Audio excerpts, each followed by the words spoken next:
Y el país se integra. Sí, los próximos minutos vamos a analizar lo que fue el discurso de posesión del presidente Daniel Noboa este 24 de mayo. Discurso para que la ciudadanía también lo ha catalogado como importante debido a la trascendencia que tiene para los 4 años, pero desde la academia, ¿cuál es la lectura que se da a las palabras dichas por el primer mandatario? Para eso vamos a dialogar con el profesor de la Facultad Latinoamericana de Ciencias Sociales, el doctor Adrián Bonilla para que nos comente cómo vieron también esto desde la academia. Doctor, gracias por atendernos y bienvenido a los medios comunitarios.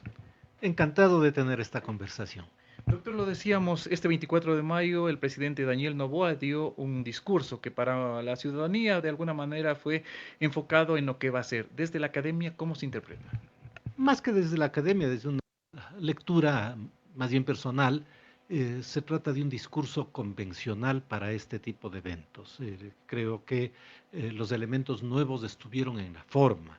Estábamos acostumbrados a un orador que era más bien lacónico, con discursos extremadamente cortos y con frases dirigidas al auditorio de la campaña, y esta vez se trató de un jefe de Estado que también en un discurso relativamente corto para los estándares de este tipo de intervenciones de otras posesiones en el Ecuador y en otros países de América Latina, no resultó extremadamente largo. Un poco más que los discursos de campaña y con un orador más empoderado frente a lo que habíamos conocido de su papel como jefe de Estado y luego como candidato. ¿Manejó mejor la retórica en este discurso? Creo que la manejó mejor, creo que fue distinto a sí mismo y creo que fue un discurso más trabajado en términos de los contenidos. Básicamente fue un discurso que en su primera parte reafirmó su legitimidad y el hecho de haber ganado las elecciones con dos o tres insinuaciones sobre la oposición sin que se la mencione explícitamente. Luego una serie de informaciones a propósito de cuáles serían sus intenciones, un par de proyectos emblemáticos del cuarto puente en Guayaquil, las 200.000 viviendas, por ejemplo, y un cierre más retórico, un cierre estimulando al gabinete y al auditorio presente en la sala, pero también a quienes lo veían por televisión sobre los propósitos de su mandato. Un discurso en el que mucho enalteció a la familia también, doctor, porque mencionó a su padre, a su madre, lo que ha sido también su obra, dicho, durante todo este tiempo. Sí, esto no suele ser usual, pero tampoco es absolutamente excepcional en discursos de otros mandatarios. Es de alguna manera una evocación de algo que, por ejemplo, en las sociedades nórdicas, y particularmente en la de los Estados Unidos, es bastante común estas referencias familiares. Ahora, ¿cómo interpretar también que en esta oportunidad, por ejemplo, nos tuvo la una de las bancadas con mayoría, que es como la Revolución Ciudadana, que el presidente la catalogó también como que no quieren ayudar al país?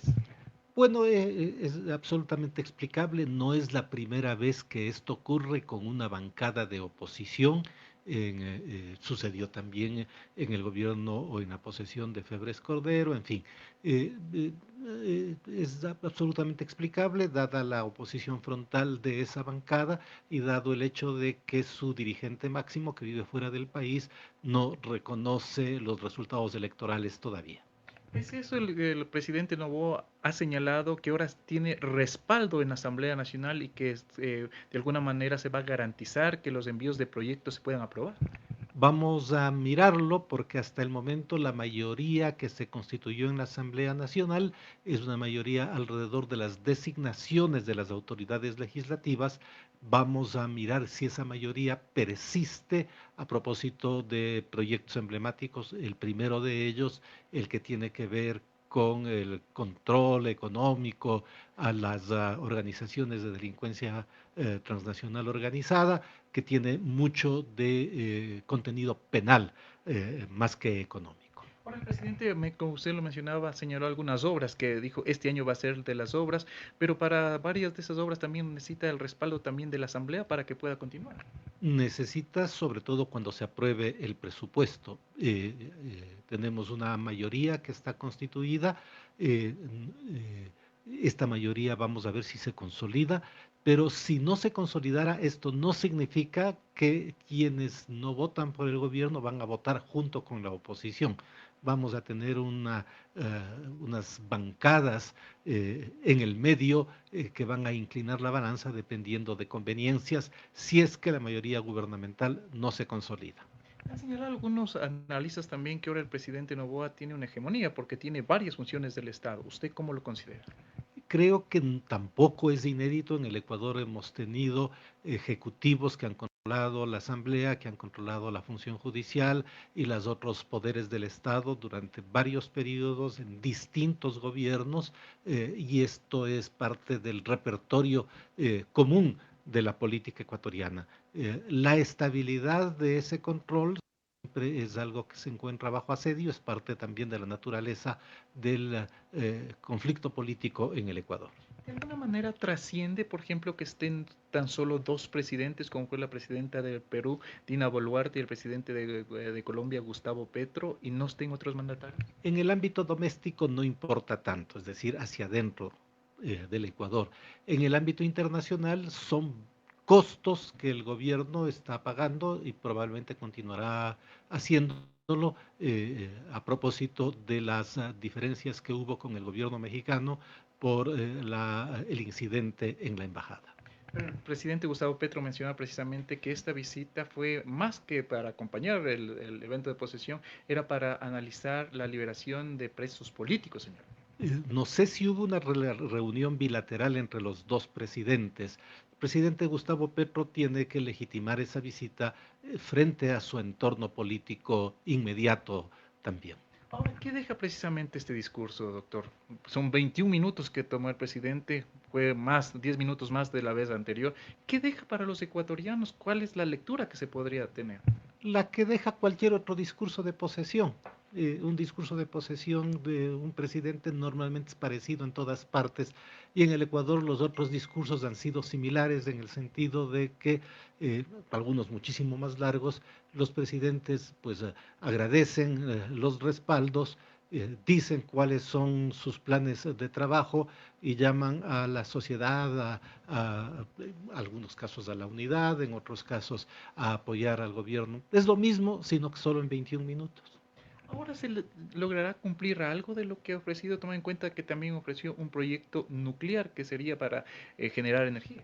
Bueno, esto es lo que vamos a ver a lo largo de estos 4 años, si es que la agenda económica puede de alguna manera neutralizar la crisis, el déficit fiscal que se cierne sobre el Ecuador, y si sobre estos proyectos eventualmente pueden respaldar la visión que el gobierno tiene de la economía y de la reactivación productiva. Todo está por ver, se está comenzando recién el gobierno. Tocaría esperar un tiempo para ver si da precisamente resultado lo que está planeando el presidente, tomando en cuenta que ya estuvo en un periodo de 1 año, 8 meses, ahora tiene 4 años. También suele ocurrir, convencionalmente se les da a los nuevos gobiernos 100 días de tregua por parte de la oposición. No creo que sea el caso ecuatoriano, la oposición ha sido muy fuerte desde el primer día de mandato, y así va a continuar siendo, pero es parte también de la tradición política ecuatoriana.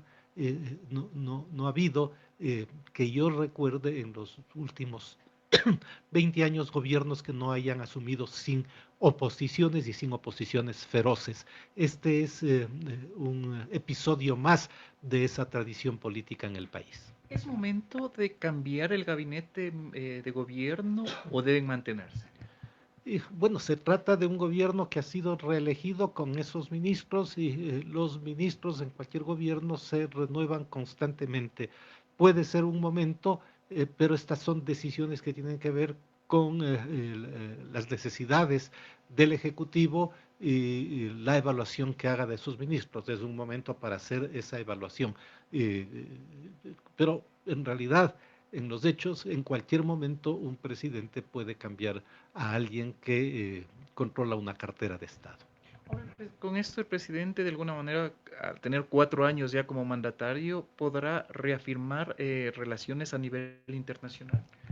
Creo que estas relaciones tienen la sombra del incidente en la Embajada de México, al menos en América Latina esto todavía se siente, pero bueno, las relaciones con las presencias extrarregionales de América Latina y también del Ecuador, en donde no importan tanto estas cosas a las presencias extrarregionales, digo, pues parecen normales. Estoy hablando de las relaciones con los Estados Unidos, con la China, con la Unión Europea y con otras presencias que son un poco más lejanas, pero que de todas maneras inciden, como Rusia, por ejemplo. Ahora, de forma final, ¿cuál sería la forma inmediata que el presidente ya debería comenzar a actuar, tomando en cuenta que ya ha sido electo para estos 4 años? Creo que la agenda de la sociedad ecuatoriana que se revela en las encuestas tiene dos puntos centrales que la angustian y que demandan acciones de cualquier gobierno y de este en particularmente, que son el tema de la seguridad y el tema de la economía. Sobre estos dos temas, sobre todo, la ciudadanía espera acciones. ¿Es momento de que escuche el presidente nuevamente al pueblo ecuatoriano? No sé qué es lo que significa que un presidente escuche al pueblo ecuatoriano, cuáles son los canales de esa audiencia. Institucionalmente suele ser la Asamblea Ecuatoriana, entonces esos son los canales, porque no hay otra forma de representación política que no sea la Asamblea. En la Asamblea parecería tener una mayoría, veamos si esta mayoría persiste o se va deshaciendo con el tiempo o con los días. Doctor, de forma final, entonces, esta polarización en la Asamblea Nacional de alguna manera va a ser el termómetro que va a medir también el acompañar al presidente para las leyes que envíe. Creo que la polarización en la Asamblea es la misma de la sociedad ecuatoriana y que va a persistir en el futuro previsible. Ok, queremos agradecer al doctor Adrián Bonilla, con quien hemos dialogado estos minutos acerca de lo que es esta lectura que se da desde la universidad, también desde la cátedra, lo que representa el discurso de posesión presidencial. Al momento también comentarles que desde la Asamblea se analiza también lo que fue el discurso del presidente Noboa y la no asistencia de una de las bancadas, precisamente de la Revolución Ciudadana. Con esto retornamos. Corape informa.